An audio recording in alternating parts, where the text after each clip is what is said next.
அன்பின் பிதாவே, இந்த காலை வேலைக்காக உமக்கு நன்றி செலுத்துகிறோம். நீ நல்லவர், மன்னிக்கிறவர்.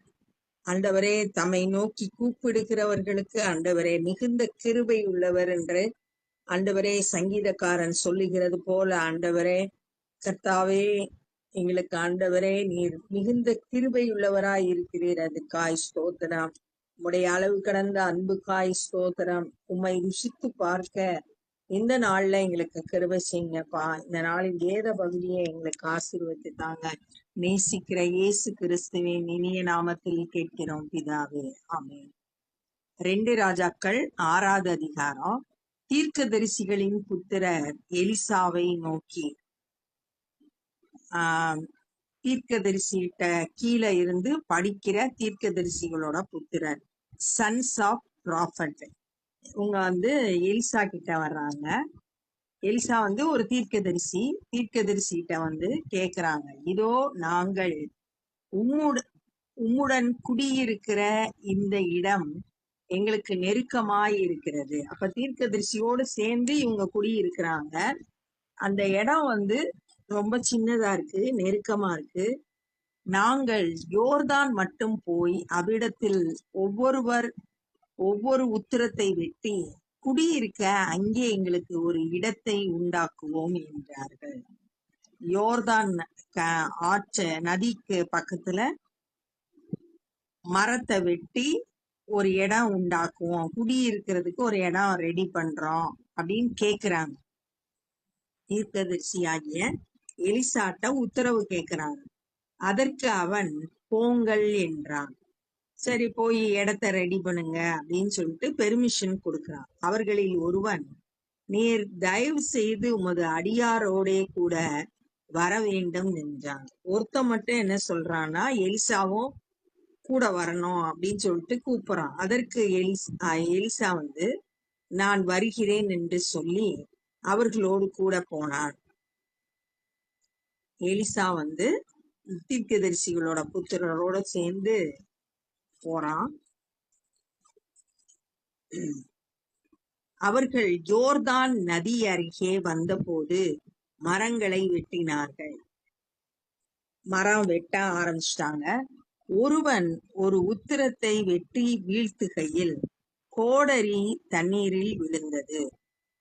வெட்டிக்கிட்டு இருந்த அந்த கோடரி தண்ணிக்குள்ள விழுந்துருச்சு.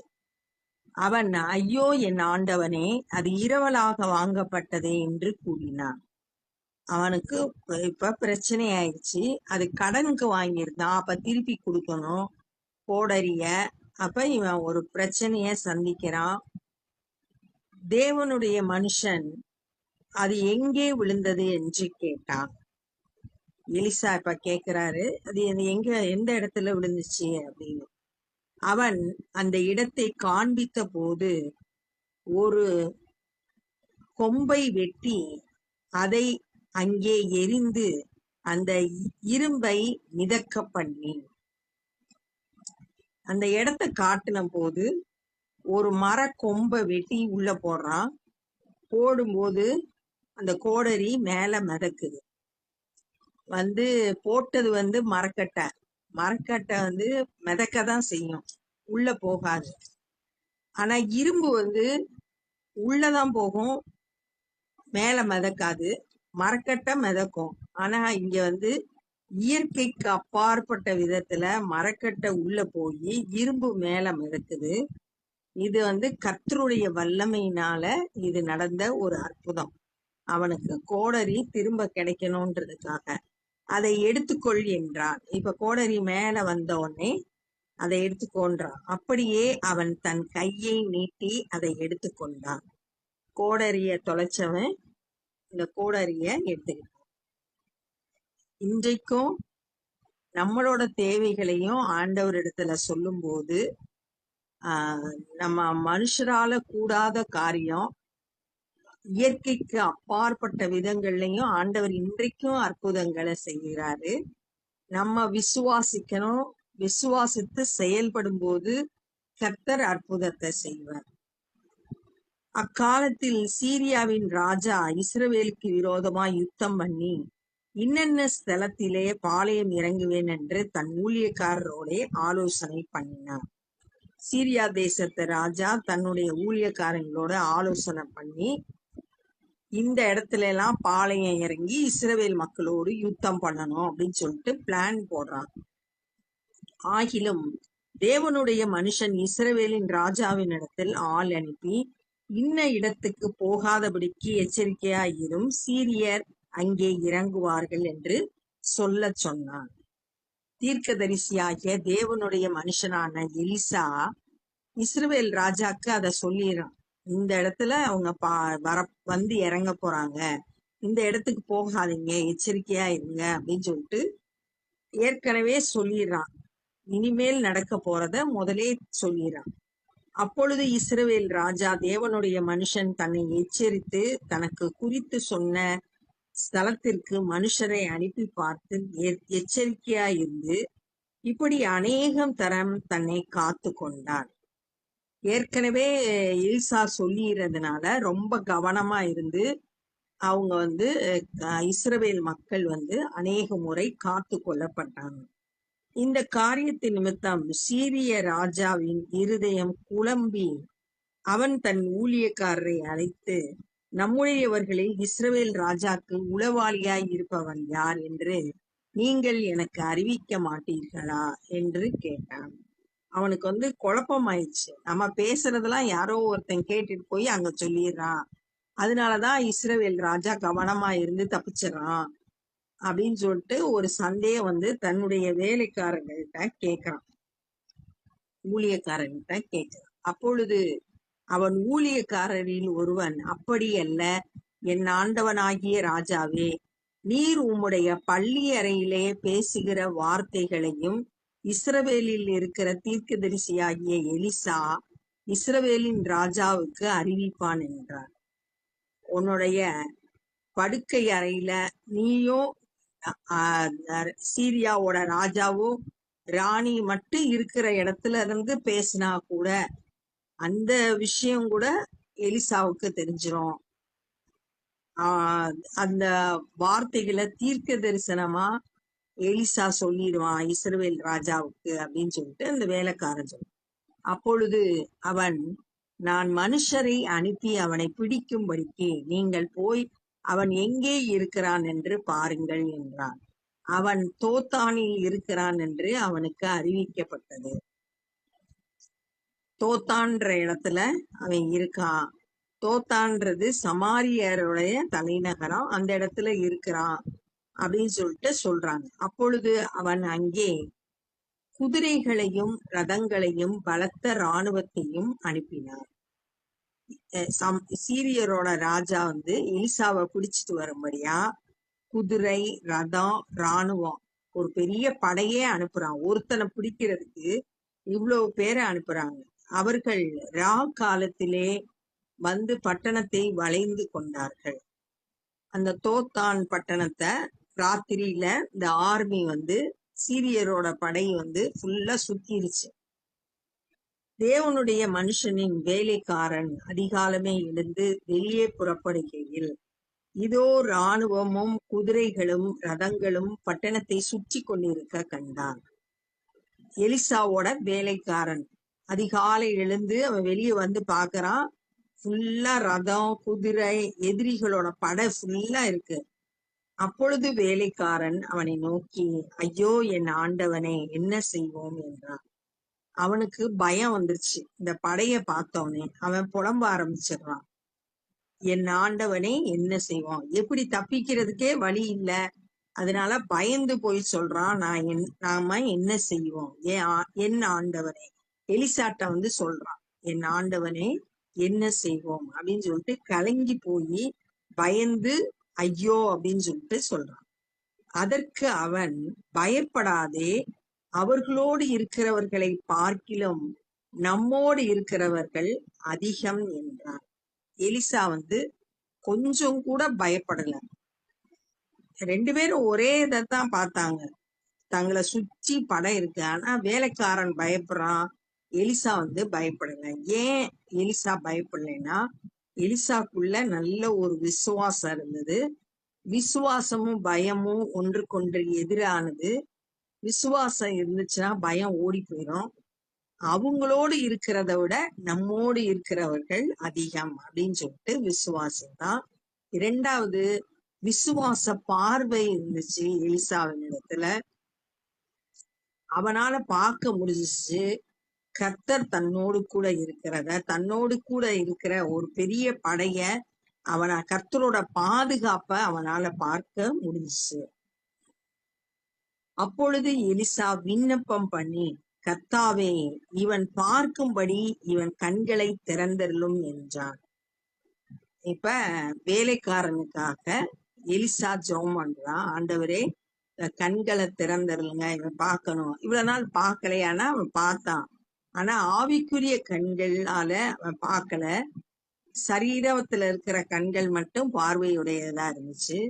ஆவிக்குரிய கண்களை ஆண்டவர் திறக்கும்படியே எலிசா வேண்டுதல் செய்யறான். உடனே கர்த்தர் அந்த வேலைக்காரன் கண்களை திறந்தார். ஜெபம் உடனே கேட்கப்பட்டு வேலைக்காரனோட கண்கள் திறக்கப்பட்டது. இதோ எலிசாவை சுற்றிலும் அக்கினிமயமான குதிரைகளும் ரதங்களும் அந்த மலையில் நிறைந்திருக்கிறதை அவன் கண்டான். எலிசாவை சுத்தி அக்கினிமயமான ரதங்கள், குதிரைகள். ஒவ்வொரு விசுவாசியையும் ஆண்டவர், ஒவ்வொரு ஊழியக்காரங்களையும் ஆண்டவர் பாதுகாக்கிற தேவன். இப்ப எலிசாவை சுத்தி அக்கினிமயமான குதிரை, ரதங்கள், ரதங்கள் இருக்கிறத அவன் பார்த்தான் அப்படின்னு சொல்லிட்டு சொல்லப்பட்டிருக்கு.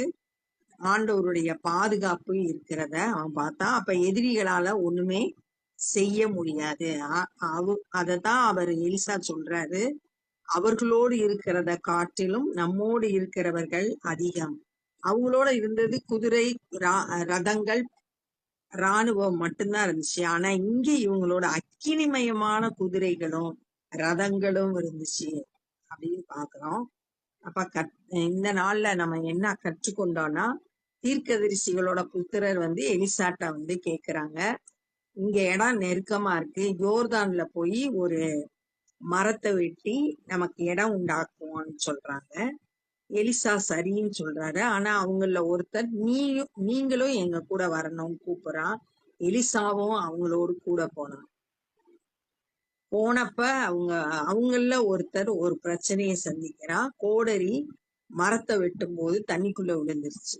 அப்ப எலிசாட்ட சொல்றாங்க, அது கடனுக்கு வாங்கினதே அப்படின்னு சொல்லிட்டு தன்னுடைய பிரச்சனைய சொல்லும் போது, எலிசா எந்த இடம் அப்படின்னு கேட்டவுடனே கரெக்டான இடத்த சொல்லும் போது, எலிசா ஒரு கொப்பை வெட்டி உள்ள போட்ட உடனே அந்த இரும்பு மேல மிதந்துச்சு. கோடரிய கைய நீட்டி எடுத்துக்கோன்னு சொல்றாரு. உடனே அவன் எடுத்துக்கொண்டான். இயற்கைக்கு அப்பாற்பட்ட விதத்துல ஒரு அற்புதம் கர்த்தருடைய வல்லமையினால நடைபெற்றத தியானிச்சோம். எலிசா மூலம் ஆண்டவர் ஒரு அற்புதத்தை செய்ததை பார்த்தோம். அடுத்து இரண்டாவது, சீரியாவோட ராஜா பிளான் பண்றான், இஸ்ரவேலுக்கு எதிராக யுத்தம் பண்ணும்படியா எங்கெல்லாம் பாளையம் இறங்கணும் அப்படின்னு அவன் திட்டம் போடுறானோ அதெல்லாம் எலிசா இஸ்ரவேல் ராஜாவுக்கு சொன்ன உடனே அந்தந்த இடத்துல பாதுகாப்பா இருந்ததுனால இஸ்ரவேல் மக்கள் காக்கப்பட்டாங்க. இது சீரிய ராஜாக்கு ஒரே குழப்பம் ஆயிடுச்சு. யாரும் உளவாளி இருப்பானோ அப்படின்னு நினைச்சான். ஆனா அவன் ஊழியக்காரங்களே ஒருத்தன் சொல்றான், நீ பள்ளியறையில பேசினா கூட அத எலிசா இஸ்ரவேல் ராஜாவுக்கு சொல்லிடுவான் அப்படின்னு சொன்னோடனே எலிசாவை பிடிச்சிட்டு வர்றதுக்கு ரதங்களும் குதிரைகளும் இராணுவத்தையும் அனுப்பி வைக்கிறான். அவங்க பட்டணத்தை ராத்திரியில சுத்திட்டாங்க. தோத்தான்ற பட்டணத்துல அதிகாலையில எழுந்து எலிசாவோட வேலைக்காரன் போய் பார்க்கும்போது இத பார்த்த உடனே அவனுக்குள்ள பயம் வந்துருச்சு. எலிசாட்ட நான் என்ன செய்வோம் அப்படின்னு சொல்லிட்டு பயந்து போய் பேசுறான். அப்ப எலிசானா விசுவாசமா தைரியமா, அவங்க பயப்படாத, அவங்களோடு இருக்கிறவங்கள விட நம்மோடு கூட இருக்கிறவங்க அதிகம் அப்படின்னு சொல்லிட்டு சொல்றாரு. அடுத்து எலிசா ஆண்டவர் நோக்கி ஒரு ஜெபம் பண்றாரு. இந்த வேலைக்காரனோட கண்களை திறந்துருங்க பார்க்கும்படி அப்படின்னு சொன்ன உடனே வேலைக்காரனோட கண்கள்ல ஆண்டவர் திறந்தாரு. அப்ப அவன் பாக்குறான், எலிசாவை சுற்றி அக்கினிமயமான குதிரைகளும் ரதங்களும் அந்த மலை முழுவதும் நிறைந்திருக்கிறத அவன் பார்த்தான். ஆண்டவரோட பாதுகாப்பு எலிசாவை சுற்றிலும் இருக்கிறத பார்த்தான். அப்பதான் அவனுக்கு தெரிஞ்சிச்சு கர்த்தரோட பாதுகாப்பு எவ்வளவு இருக்கு அப்படின்னு. கண்கள் திறக்கப்படும் போதுதான், ஆவிக்குரிய கண்கள் நமக்கு திறக்கப்படும் போது கர்த்தருடைய செயல்களை நம்ம பார்க்க முடியும் அப்படின்றத கற்றுக்கொண்டோம். இப்ப நம்ம சொல்ல போறோம். அன்பின் பிதாவே, இந்த நாள்ல நாங்க கற்றுக்கொண்ட அந்த வேத பகுதிக்காய் நன்றி செலுத்துகிறோம். ஆண்டவரே அப்பா, இயற்கைக்கு அப்பாற்பட்ட விதங்கள்ல நீ செயல்படுகிறவர் அப்படின்றத தியானித்தோம். எங்களுடைய வாழ்க்கையிலும் எங்களுடைய தேவைகளை நாங்கள் உம்மிடத்துல சொல்லி ஆண்டவரே பெற்றுக்கொள்ள எங்களுக்கு கிருபை செய்யுங்க. ஆண்டவரே ஸ்தோத்திரம். ஆண்டவரே துதிக்கிறோம், ஸ்தோத்தரிக்கிறோம். ஆண்டவரே ஸ்தோத்திரம் கர்த்தாவே, ஸ்தோத்தரிக்கிறோம். எங்களுக்கும் நீர் பாதுகாப்பை தந்திருக்கிறே. சத்துரு ஆண்டவரே எந்த தீங்கும் செய்யாதபடிக்கு உங்களுடைய இரத்த கோட்டைக்குள்ளாய் எங்க ஒவ்வொருவரையும் பாதுகாத்து கொள்ளுங்க. எங்களுடைய மனக்கண்கள் படட்டும். ஆண்டவரே நீர் செயல்படுகிறத உம்முடைய பாதுகாப்பை நாங்க பார்க்கத்தக்கதா கிருபை செய்யுங்கப்பா. ஆண்டவரே இன்னும் நாங்க உம்மை அதிகமாய் நேசிக்கணும், விசுவாசிக்கணும், உம்மண்டை கிட்டி சேரணும். அப்படிப்பட்ட ஸ்லாக்கியத்தை தாங்க. இந்த நாள்ல சுவிசேஷ பணி செய்கிற ஒவ்வொருவரையும் பலப்படுத்துங்க, பயன்படுத்துங்க. அநேகர் உம்முடைய அன்பை அறிந்து ரட்சிக்கப்பட கிருபை தாங்க. எங்களை உம்முடைய கரத்துல தாழ்த்தி அர்ப்பணிக்கிறோம். நேசிக்கிற இயேசு கிறிஸ்துவின் இனிய நாமத்தில் கேட்கிறோம் பிதாவே, ஆமேன். ஆத்துமாவே கர்த்தரை ஸ்தோத்திரி, என் முழுவதுமே பரிசுத்த நாமத்தை ஸ்தோத்திரி. என் ஆத்துமாவே கர்த்தரை ஸ்தோத்திரி, கர்த்தர் செய்த சகல உபகாரங்களை மறவாதே. ஆமென். God bless you.